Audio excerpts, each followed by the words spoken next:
చూస్తున్నాం మరోసారి తెరపైకి నెల్లూరు రౌడీ షీటర్ శ్రీకాంత్ వ్యవహారం బట్టబయలైంది. లేడీ డాన్ అరుణకి సంబంధించిన ఒక ఫోన్ కాల్స్ బట్టబయలయ్యాయి. పోలీసులకి rowdy sheeter Srikanth voice record అయింది.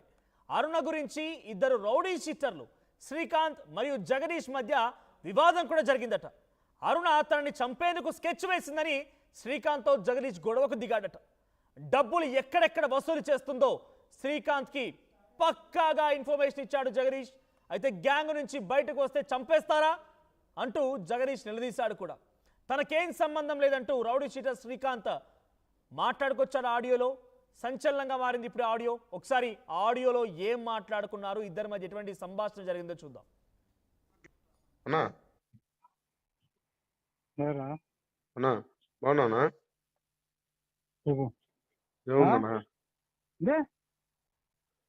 ఏముందన్నా అరుణక్క చెప్పులన్నా రాజా నీకు లైన్ లో కూడా ఉన్నాడన్నా. అయ్యా మీరంతా పతివ్రతలు కొడుకులు అన్నాము, మొత్తం అయిపోయింది. మీరు మంచోళ్ళు, మీరేం అనలా, మేమేం చేయలా, మీకేం చేయలా, ఎవరికి ఏం అనలా అన్నాము. తప్పైపోయింది, క్షమించండి. సరేనా? ఓకేనా?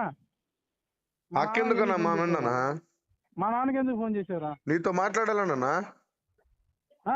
నిన్న చేసే ఈరోజు నీతో మాట్లాడాలనే. ఏదో రాష్ట్రకి చెప్తున్నా ఉంటాయి సమాధానం. ఆమె నన్ను చంపాలని మొన్న కపాటపాలెంలో ఇంకో విషయం మధ్యాహ్నం వచ్చింది. రే నీ బతుక్కి చంపడం, సావడం, కొట్టుకోవడం, తిట్టుకోవడం తప్ప ఇంకేం ఉండదు. మనశ్శాంతిగానే ఉండవు. నీకు అది అలవాట్లే. వాడు ఒక్కటి జరిగిందంటే దాన్ని పులుసుగా చేసి ఇప్పటికీ అందరికి పెంట పెట్టి సగం మంది జీవితాలు నాశనం చేసి ఫోన్ పెట్టి నాతో మాట్లాడవచ్చు. నేనే జీవితాలు నాశనం. ఆమె నన్ను చంపాలంటున్నా. రాజాకే చెప్పిందినా అంటది. ఆయన ఒక పతివ్రత, నువ్వు పతివ్రత చెప్పేస్తుంది రాజాకి. అంటే ఇప్పుడు అరుణకి ఏం అనలేదంటావునా?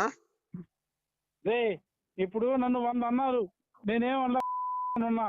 నిన్ను 100 అన్నారు కదా, నీకేం చెయ్యాలంటే చేసుకో. అది నన్ను అన్నోళ్ళు నేనేం చేయలే, కూర్చో ఉన్నా. నువ్వు అన్నావు, రాజా అన్నావు, ఇంకోటి అన్నాడు, చాలా మంది అన్నారు. నేనేం అనలా, గమ్ముగా మాట్లాడుకోకుండా. అమాయకపు మొట్టలు అయినా మీరేం అనలా. గమ్ము సంతకాలు పెట్టేసి నన్ను రెచ్చగొట్టద్దు, గమ్ముగా ఉండి నేనేదో ప్రశాంతంగా ఉన్నాను, నా సంతకాలు నేను పెట్టుకుంటున్నాను, పోతా ఉన్నా. లేదు మీకు బాధ కలిగింది కదా మేము అన్నామని చెప్పి ఏం చేస్తారో చేయండి. నిన్ను అడిగేది అమ్మ జోలికి రాకుండా చేయనా కదా మేము అడిగేది. ఇంకేం అడిగానా? ఆమె మీ జోలికి ఎత్తుకొని వస్తుందిలే, 2 కాళ్ళు ఎత్తుకొని వస్తా ఉంది. మీరు అట్టైనా చేసుకోండి. ఆమె జోలికి నేను చెప్పలేను, మీరే ఆమె చంపేసేయండి. తెలుసుకోండి, మీరే తెలుసుకోండి. రైట్, ఇది అటు rowdy sheeter Srikanth and Jagadish మధ్య సంభాషణ. జగదీష్ నన్ను చంపాలని లేడీ డాన్ అరుణ చూసింది అని చెప్పి శ్రీకాంత్తో చెప్తున్న సమయంలో ఏం చేసుకుంటావో చేసుకో అంటూ కూడా శ్రీకాంత్ మాట్లాడుతున్నటువంటి ఆడియో మనం చూస్తూ ఉన్నాం. ఎస్, మా ప్రతినిధి గయాస్ లైవ్లో సిద్ధంగా ఉన్నారు. గయాస్, సో ఏంటి సంభాషణకు సంబంధించి అసలు ఏంటి, ఎవరిని చంపాలనుకున్నారు, ఎందుకు చంపాలనుకున్నారు? సో శ్రీకాంత్తో మాట్లాడిన జగదీష్ ఎవరు? వీళ్ళంతా ఒకే టీమా, ఒకటే టీమా, ఇదంతా కూడా ఒక గ్రూప్గా ఉందా? ఇప్పుడు ఏం జరుగుతోంది, దానిపైన అప్డేట్స్ ఏంటి? మనోజ్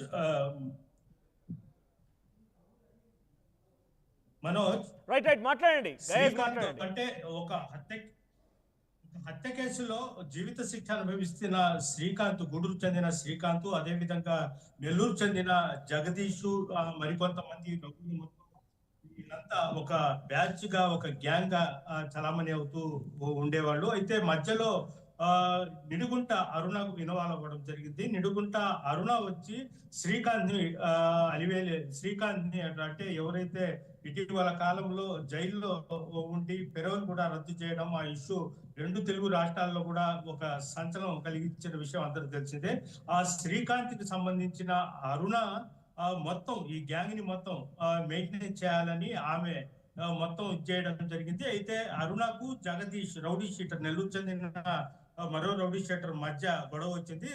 జగదీష్ చెప్పడం ఏంటంటే తాను మొత్తం రౌడీ గ్యాంగ్ ని మొత్తము శ్రీకాంత్ సంబంధించిన వాళ్ళ మొత్తం తమ కింద పనిచేయాలన్నట్టు హుకుం జారీ చేసినట్లు, అయితే తన మాట వినని వాళ్లకు హత్య చేయిస్తామని కూడా బెదిరించినట్టు అరుణ ఈ సంభాషణలో తెలుస్తుంది. అయితే ప్రధానంగా జగదీష్ ని అరుణ గత కొద్ది రోజుల కిందట ఆ, దాని చెప్పే మాట వినాలా, నేను చేసినట్టు చేయాలి, లేదంటే నిన్ను చంపేస్తానన్నట్టు కూడా బెదిరించినట్టు, అదే విధంగా కపాటిపాలెం చెందిన కొంతమంది రౌడీ షీటర్ల చేత జగదీష్ ని హత్య చేయాలని కూడా ఒక పథకం వేసినట్లు జగదీష్ కి తెలిసి వెంటనే జైల్లో ఉన్న శ్రీకాంత్ ఫోన్ చేసి ఈ విధంగా అరుణ తను హత్య చేయాలని చేస్తుంది, ఆమె చెప్పిన మాటలు వినాలి, లేదంటే నన్ను హత్య చేస్తానని కూడా బెదిరిస్తున్నట్లు కూడా వెనికిడి కొంతమంది చెబుతున్నారు. దాని మీద నువ్వు అరుణని కొద్దిగా కంట్రోల్ పెట్టుకోవాలని కూడా చెప్పడం జరిగింది. దీంతో శ్రీకాంత్ దీని మీద సీరియస్ అవ్వడం జరిగింది. దీని మీద ఇద్దరు మధ్యన కొద్దిగా వాదోపవాదం